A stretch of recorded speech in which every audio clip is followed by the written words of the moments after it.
بسم اللہ الرحمن الرحیم۔ السلام علیکم۔ حضرت بلال رضی اللہ تعالی عنہ ان اولین لوگوں میں سے ہیں جنہوں نے شروع میں اسلام قبول کیا اور جن کو دنیا میں ہی جنت کی بشارت دے دی گئی تھی، جن پر کفار مکہ نے مظالم ڈھائے تاکہ تنگ آ کر اسلام سے پھر جائیں، لیکن ان کی زبان صرف احد احد کرنا جانتی تھی۔ آپ مکہ میں پیدا ہوئے، جبکہ بنیادی طور پر آپ کا تعلق ابیسینیا سے تھا، جسے آج کل ایتھوپیا کے نام سے جانا جاتا ہے۔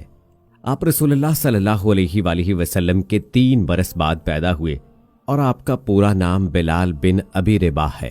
ان کی والدہ کا نام روایات میں حمامہ آیا ہے۔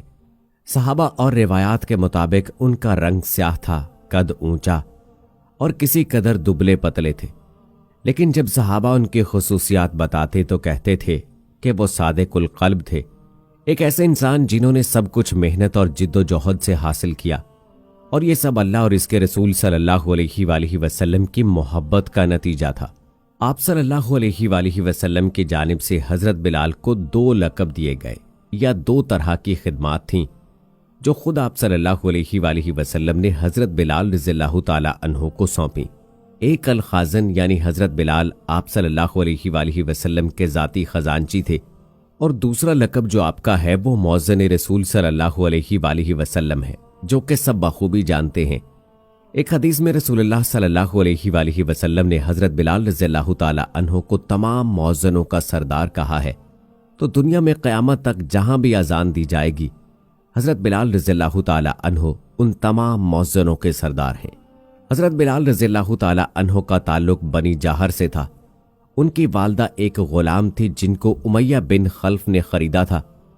امیہ بن خلف اسلام کا سخت ترین دشمن تھا اور حضرت بلال رضی اللہ تعالی عنہ پر طرح طرح کے مظالم ڈھاتا تھا تاکہ وہ اسلام سے پھر جائیں۔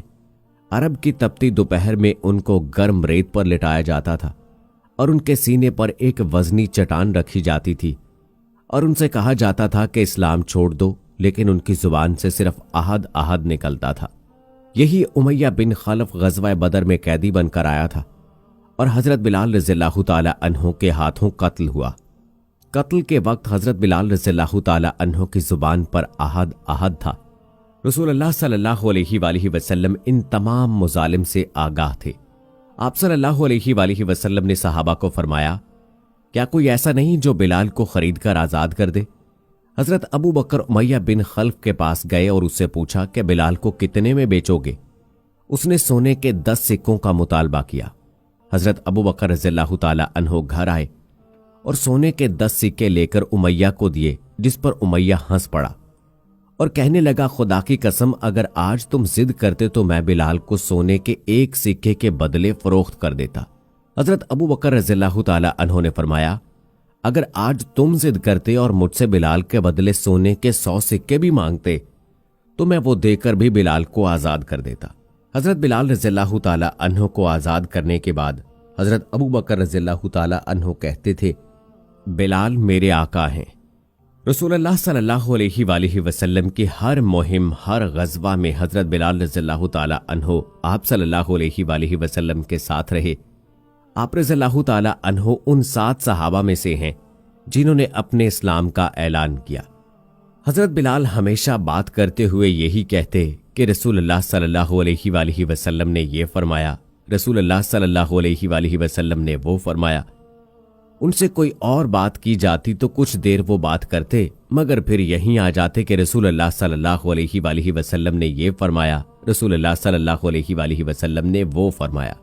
آپ صلی اللہ علیہ وآلہ وسلم فرماتے تھے، بلال کوئی بھی بات مجھ سے منسوب کر کے کہیں تو اس کے بارے میں کسی شک میں مت پڑنا۔ حضرت بلال ان اصحاب میں سے ہیں جن کو دنیا ہی میں جنت کی بشارت دے دی گئی تھی، اور یہ کی وجہ کافی تھی کہ لوگ ان کی بے پناہ عزت کرتے، ان کی تعریف کرتے، اور جب ایسا ہوتا حضرت بلال اپنا سر کو جھکا لیتے۔ جاننے والے جانتے تھے کہ ان کی تعریف کی جا رہی ہے، لیکن سر جھکا کر حضرت بلال کی آنکھوں سے اشک جاری ہوتے تھے۔ وہ کہتے تھے، میں تمہیں بتاؤں میں کیا ہوں؟ میں ایک حبشی ہوں، اور میں ایک غلام تھا، اور ایک غلام ہوں اللہ کا غلام۔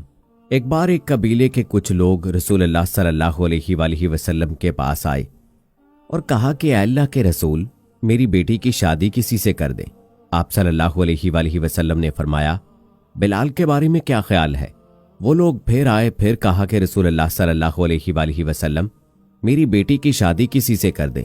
آپ صلی اللہ علیہ وآلہ وسلم نے فرمایا، بلال کے بارے میں کیا خیال ہے؟ وہ لوگ تیسری بار پھر آئے اور پھر یہی کہا۔ آپ صلی اللہ علیہ وآلہ وسلم نے پھر جواب دیا، بلال کے بارے میں کیا خیال ہے؟ جو کہ جنتی ہے۔ ایک حدیث میں ہے کہ جنت حضرت بلال کا انتظار کرتی ہے۔ ایک مسلمان کی حیثیت سے ہم جنت کا انتظار کرتے ہیں، جبکہ جنت خود حضرت بلال کا انتظار کرتی ہے۔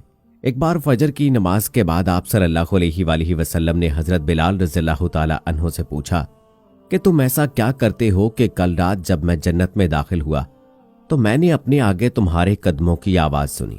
حضرت بلال رضی اللہ تعالی عنہ نے جواب دیا، یا رسول اللہ صلی اللہ علیہ وآلہ وسلم، جب بھی میرا وضو ٹوٹتا ہے میں دوبارہ وضو کر کے 2 رکعت نفل ادا کرتا ہوں۔ کون تھا ایسا جو نہ چاہتا ہو کہ مؤذن رسول صلی اللہ علیہ وآلہ وسلم کا منصب اسے نصیب ہو؟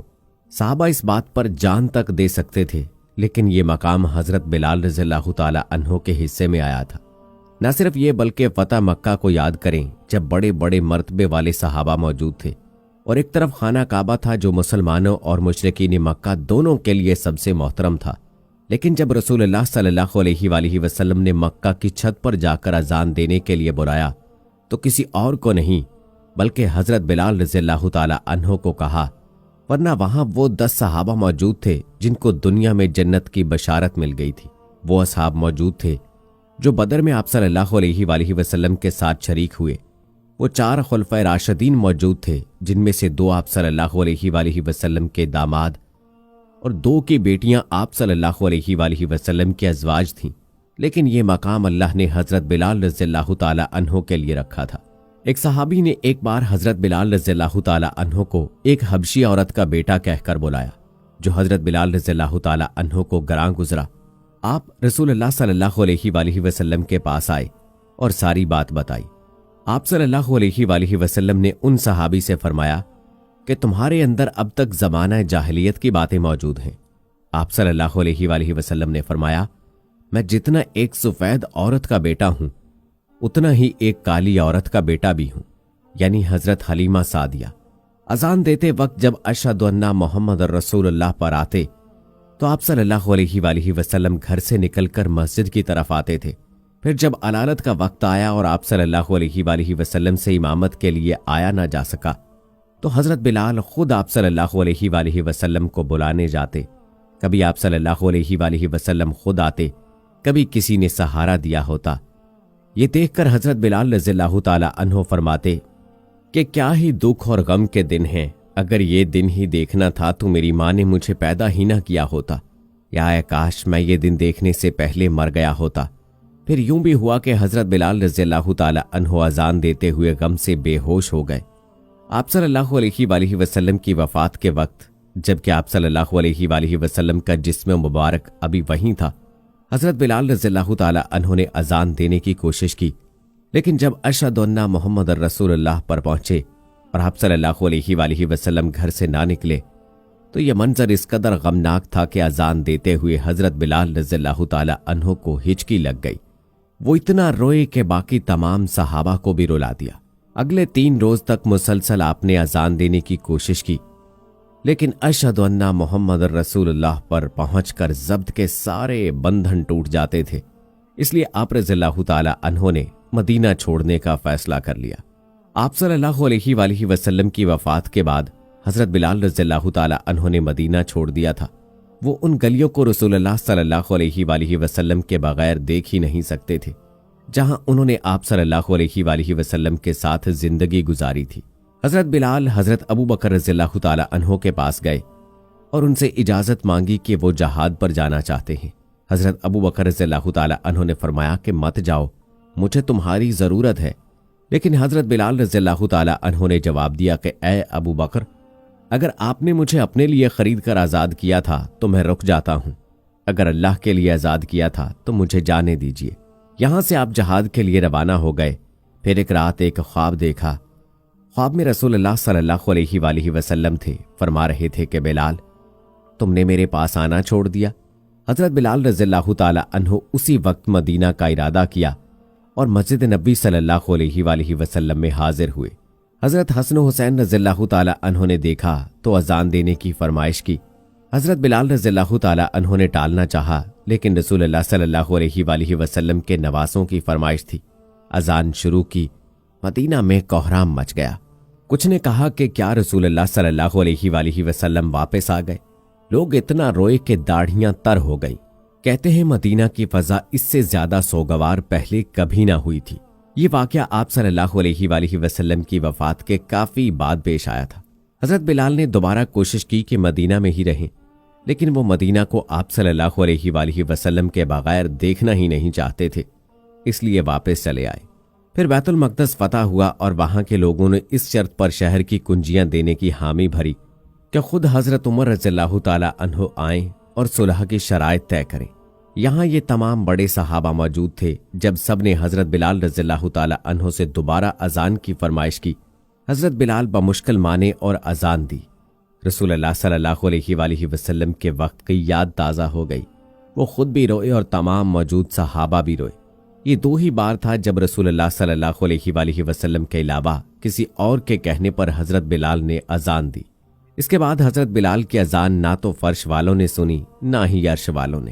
یہ فخر صرف بلال بن ابی رباح کو حاصل ہے کہ جنہوں نے خانہ کعبہ میں، مسجد نبی صلی اللہ علیہ وآلہ وسلم میں اور مسجد اقصیٰ میں تینوں جگہ اذان دی، تینوں جگہ توحید کا اعلان کیا۔ حضرت بلال کی وفات کے وقت جب ان کی بیوی نے یہ کہا کہ کیا ہی غم کا وقت ہے، تو حضرت بلال رضی اللہ تعالی عنہ نے فرمایا، نہیں، یہ بہت خوشی کا وقت ہے۔ کل میں رسول اللہ صلی اللہ علیہ وآلہ وسلم سے ملوں گا، اپنے ساتھیوں سے ملوں گا۔ حضرت بلال رضی اللہ تعالی عنہ دمشق میں 20 ہجری میں اس دنیا کو چھوڑ کر اپنے محبوب سے ملنے چلے گئے۔ ان کی کوئی اولاد نہیں تھی، نہ ہی ان کی کوئی جائیداد تھی۔